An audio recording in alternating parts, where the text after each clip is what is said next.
down in there. You're right, yeah, it's on that side. They go into one.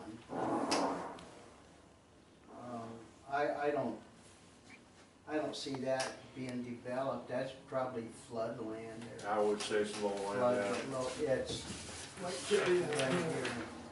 See, that's all real low. I mean, when a dam broke here along Highway 59, or what's not called Maple Street, that just flooded the heck out of that area, all the way out, that Highway 106, out to a big potato and carrot farm out there. Yeah, That's low. about 40 acres just to the east of Jefferson is all in the flood zone. Okay, awesome, Looks like a that's zone where I we're was open trying to right get now. to. That's right. Okay. On E? Because one of the things Jefferson's that we were able to do when this came up with lacrosse was a lot of the area encumbered by the airport zoning ordinance actually already had an overlay with a floodplain on top of it. So our argument was, you know, the airport limitations are really secondary to some of the primary overlays that are already influencing the use of the property. The only actual growth of the airport could be only to the west. And then north and south off of that, but there's nothing you could do directly north of it, I don't think, and nothing to the east or the direct south. Okay. Well, I think with all of this conversation, guys, I think the development itself of what we would probably recommend as an overlay and the language with it is pretty straightforward. I think I would recommend probably a little extra time just laying out a couple what-if scenarios. You know, what if you pave the runway? How does that change anything? Or what if you add a crosswind into it? What does that look like? So that you could decide, because again, if you're going to go through this effort, you might want to be protecting for that long term. You've mentioned, you know, what's on your CIP. You do often want to be cautious with that because you know, that can often be used as a litmus test in terms of, you know, what's the reasonable horizon that something might take place, that you need to be prepared to defend. And then with the adoption process being, you know, airport commission to the town board, that sounds pretty straightforward. And I don't see, you know, because there isn't a lot of development out here that's going to be encumbered substantially,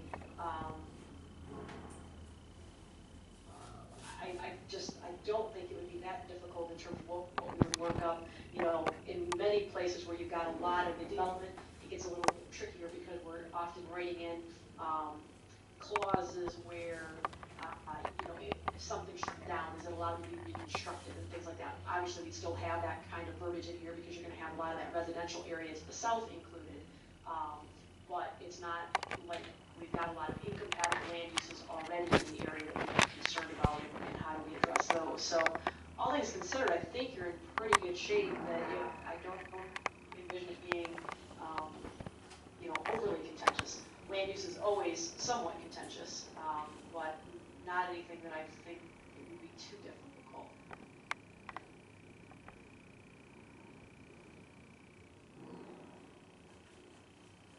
Great. Any thoughts? Did you see I'm looking at the graphics that I'm missing? No, I think you've hit it all.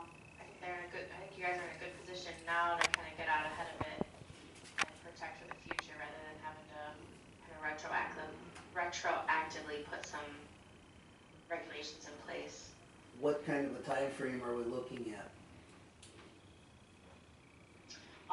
To develop the scope, or to work your way through the process? To work our way through the process. That really is a byproduct of how quickly you guys want to move through. You know, one of the things that I would probably recommend is if you've got an ALP on file with the Bureau, that we get a copy of that. If you've got an Exhibit A on file, the property map, something that we could work with so that we know what property boundaries we're working from, that would be helpful. You know, from the time we get an executed contract, we could probably have some initial layouts and graphics back to you within, you a couple months, and then the adoption process, that really is a matter of, how much public involvement do you want, how much, do you want to do any informational meetings with it. Those are where we start to usually get a little extra time into the process, just because we often, have to fall into a meeting schedule, or, if you do public meetings, we usually want to give at least a 2 to 3 week public notice window so people can get it on their calendars and come out if they're interested in seeing what's going on. So probably all total, a pretty accelerated schedule is probably 6 months. Probably more realistically is 9, but if you told us there was something driving one way or the other, we could either speed it up or slow it down accordingly. That's, probably just a basic paced process.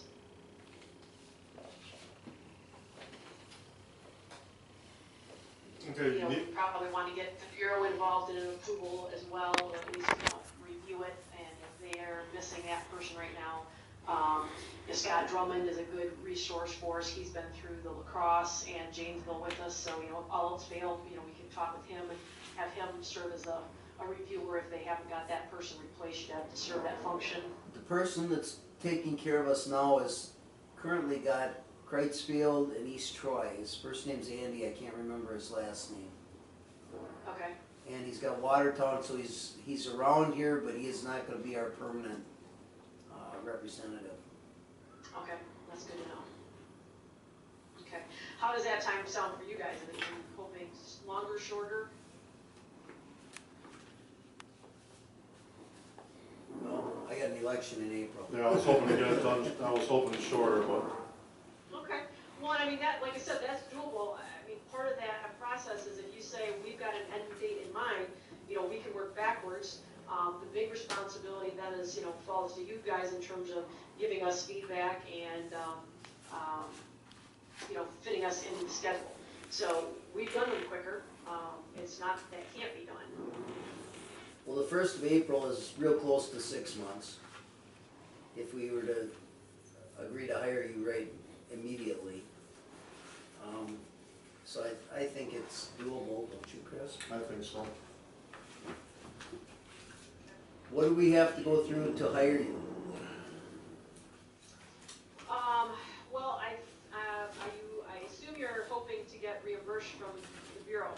No, we'll have to check, Yeah. we'll have to check with them on what we're doing anyway. According to them, they said yes, but yeah, we need, obviously we would talk to them. Okay. The one thing we would have to check is I believe that they may make you competitively bid. Well, competitively bid. You don't have to do it by price, you can do it by qualifications based. The other 2 that we've done, we did as a part of a general on-call with both of those airports. So that's probably the first question of what will the Bureau require so that you can get reimbursed? If it's got to be in QBS, I think we've done some planning for you. On the municipal side, I don't know if that would qualify, that you've selected us from something else, and this is just a continuation of that or not. That I don't know.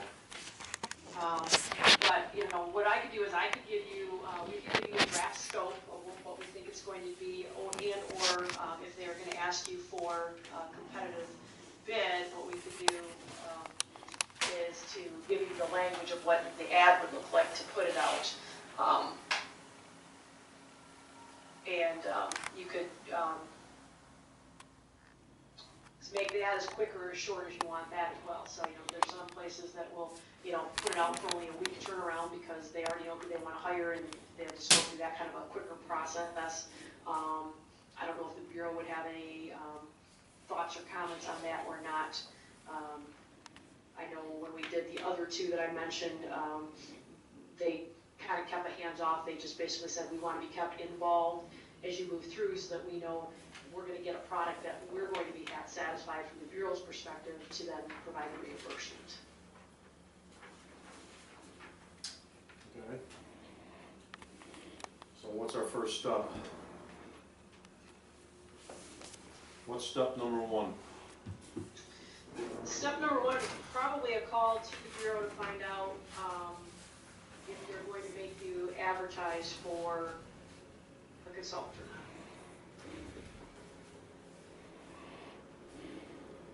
Because, I mean, I could, you know, if they say no, then I could probably have a scope to you within a week. If they say yes, then I could probably in a week have you a draft ad that you could place to put out, and then you've got to get proposals. The Bureau will probably, because you're not going to use state funding, you're using Bureau funding. No, there's no Bureau I funding, don't know. no. That's all out of our pocket till it's done. Right, but, and that's the question I'm asking, is I don't know if because it's coming out of your pocket first, if they require it to be a QBS selection. Okay, I'm sorry, I misunderstood. No, that's fine. Right, so I know it's gonna come out of your pocket first, but I don't wanna do something that would then preclude you from getting it back out of their pocket. Okay. So that's the question of if they care or not, if you have to go out for selection or not. If they say, we don't care who you hire, hire whoever you want, you don't have to advertise for it, then we could be off and running pretty quickly. If they say, no, you need to put it out for selection, so, you know, then there's an actual proposal process. Now, you could make that as long as short as you want. I think, I don't know what the Bureau would require. You know, we've had some where literally they've said, you know, we'd like a letter response. You know, tell us what you've done and how many you've done, and we're gonna select off of that. Others have said, you know, in a 5 to 10 page proposal, tell us what your qualifications are, and select off that. And others get hung up on the whole dog and pony and, you know, do an interview and all that kind of thing. You know, that A, takes time, B, takes money that we could instead be putting towards your project. Okay. So I would say probably step one is a call to the Bureau, your point of contact there, to ask them, do they care or not if you go through a selection process? You know, I'd let them know that if you're comfortable with the conversation we've had, that you think you'd like to hire us, you know, I would share that with them that, hey, we've talked with Meet and Hunt, we're interested in selecting them and we're moving forward with them. I would anticipate that the Bureau would probably want to see our scope of work before you execute it, just so they know what they're getting, and would get a concurrence and comfort level for you guys that they're going to be willing to reimburse you based upon what we're proposing to do. Okay, if we just say we hire you right now, if that was possible, who would we be dealing with you? Or would we be dealing with Mark, or would we be dealing with both you, or who would we be dealing with? It'd probably be a combo. Because of the distance factor, we can save you a considerable amount of money if we have Dustin and Mark be the local legs, as I call it. Okay. So Reagan and I would be working behind the scenes, because this is what we do on a daily basis. And we would probably possibly come over and meet with you guys probably once, I'm gonna guess. We develop some baseline information, some basic layouts, and come over and meet with you. And then we'd probably turn it over to Mark and or Dustin to actually then move it through the adoption process for you. That'll save you a lot of money, because then I'm not flying out of Michigan and Reagan's not coming out of Ohio. You've got Dustin and Mark who are much, much closer, who can then facilitate that. So that can save you quite a few dollars. And they're well qualified, you know, they understand the typical planning adoption process, which is really where, you know, it gets much, much harder. Okay. So if I call the Bureau tomorrow and they say, go ahead, and we say, all right, you go ahead, could you give us some kind of a number? I wouldn't be comfortable giving you a number right now, but I certainly would be able to give you a scope and a fee, probably within a week. A couple things I would want to check would be, you know, what kind of graphics do we have to work with, and maybe you guys could answer that. I was going to pose that question to Mark of, you know, if we've got GIS files that we could work with, or AutoCAD files that we can start drawing from, that also saves us a lot of time and money having to regenerate that stuff. So if that's something that you've got available at the town level, or an ALP that's in some sort of CAD file or something at the Bureau that we can get our hands on, all of that will save us time and effort, instead of having to draw that kind of stuff from scratch. Okay. Is that something I should ask the BOA if we have, they have the ALP? Or is that something That that would you, be or is great, that sir. something you do? You're calling them. Excuse me? If you could do that while you're talking to them, that would be great. We certainly can call and get it, but then they're gonna call you to make sure you're gonna authorize them to release it to us. Okay.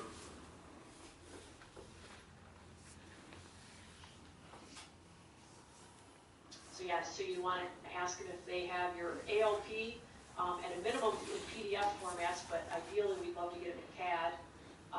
And then the same thing for your Exhibit X property map. Because hopefully that would then show your easements that you were talking about that you purchased, as well as the airport footprint itself. Can you say that, what, can you say that second one again, what was that? It's an Exhibit A Ex- property map. Exhibit A property map. Yep.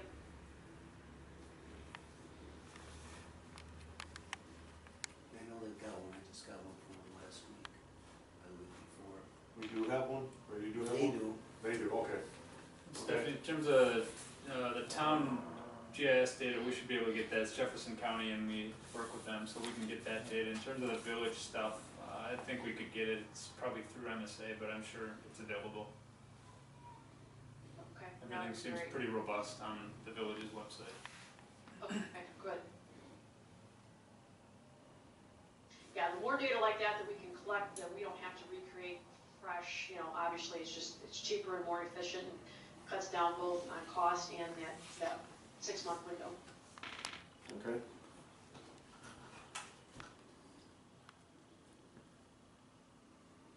I guess that's all I have. Anybody else have? No. Who are the people on the computer? Consulting engineers That's Stephanie and Reagan, they're the ones that are. from your office? Yep, or- from me, Oh, huh? okay. Correct. Photos appearing. on Looking at the our screen. staged pictures. You guys don't move around We're much. your land use gurus. We're the talking heads on the other end of that phone. Well, thanks a Well, lot for your We look forward to working with you information. guys. Hopefully the Bureau can give you a quick response, and depending upon what they say, we're happy to jump in and help you in either direction, either writing an ad to hopefully get it out and move it through the process on the street, or develop a scope and fee for you, to give you an idea of what we can do based upon the call today. Okay, Okay. thank you.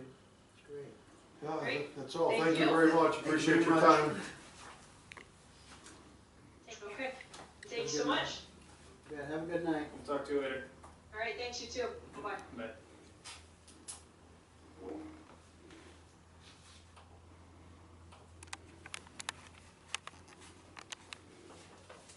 Alright. Wow. Lot of information for you.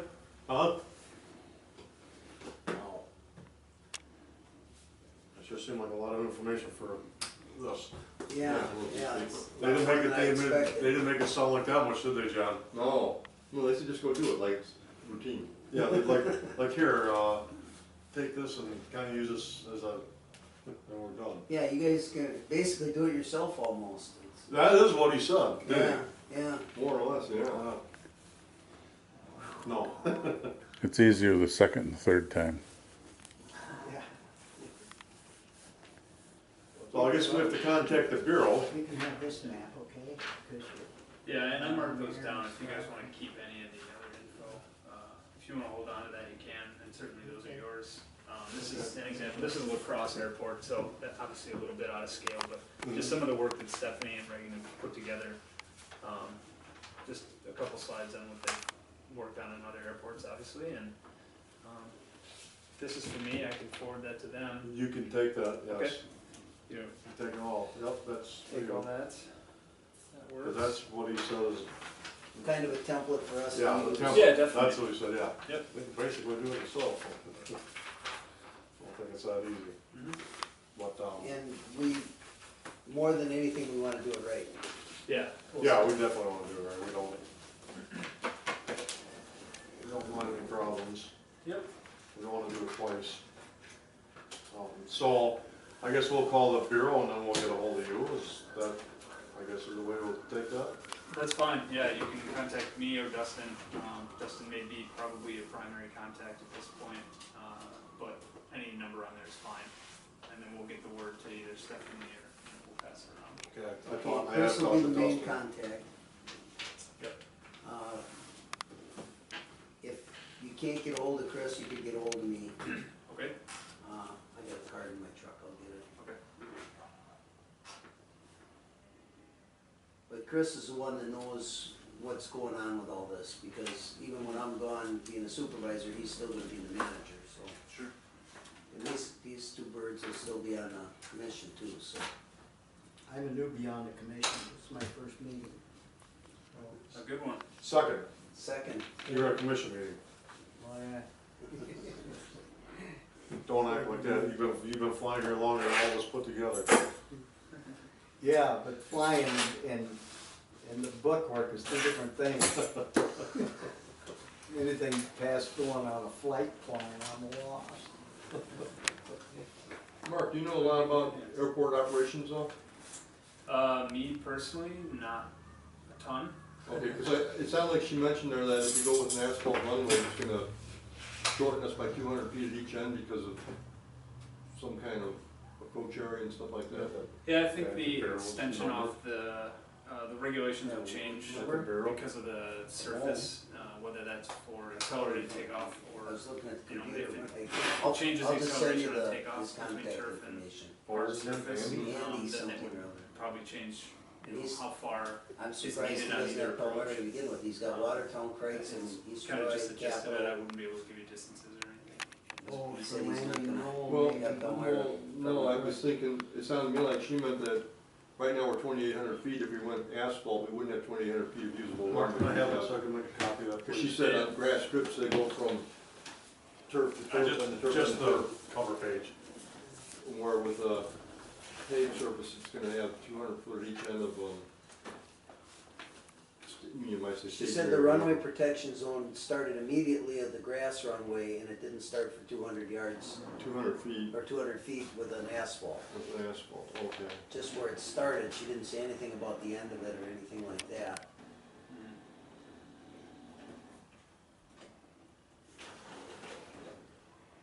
All right, well, we're okay on that because we're gonna own both ends on the immediate runway protection area there.